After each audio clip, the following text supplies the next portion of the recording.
Systematic plane ಆಗಿ ಹೋಗ್ತಾ ಇದೆ. ಓಕೆ, ಇಲ್ಲಿ ಹಾಕಬಾರಮ್ಮ ಹೊರತೆ ನಾವು ಈ ಸಿಸ್ಟಮ್ ಅನ್ನು ಡೆವಲಪ್ಮೆಂಟ್ ಮುಂದುವರಿಯಬೇಕು. ಕಾರ್ಪೊರೇಟ್ ಎಸ್ 2014 ಲೋಕಸಭಾ ಚುನಾವಣೆ, ಗುಜರಾತ್ ಚುನಾವಣೆ, ಆ ಸಿಸ್ಟಮ್ ಅನ್ನು ಇಂಟ್ರೊಡ್ಯೂಸ್ ಮಾಡಿದ್ರೆ ಬಿಜೆಪಿ. ಆದರೆ ಇವತ್ತು ಸೋಷಿಯಲ್ ಮೀಡಿಯಾ ಬಳಕೆ, ಇವತ್ತು ಸೋಷಿಯಲ್ ಮೀಡಿಯಾದಲ್ಲಿ ಅತಿ ಹೆಚ್ಚು ಸುಳ್ಳು ಸುದ್ದಿಗಳನ್ನು ಹಬ್ಬಿಸಲಾಗ್ತಾ ಇರುವಂತಹ ಯೂನಿವರ್ಸಿಟಿ ಅಂತ ಬಹಳ ದೊಡ್ಡ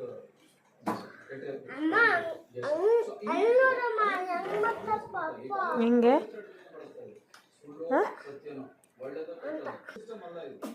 ನೀವು ಹಾರಿಕೆಯ ಇದನ್ನು ಅಥವಾ ಬಾಯಿ ಬಂದಿದ್ದನ್ನು ಮಾತಾಡಿ ಮೇಲೆ ನಾಳೆ ನೀವು ಅಧಿಕಾರಕ್ಕೆ ಹೆಂಗ್ ಮಾಡಬೇಕು?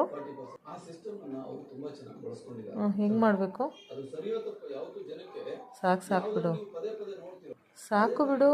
ರಿಜಿಸ್ಟರ್ ಏನ್ ಮಾಡಬೇಕು?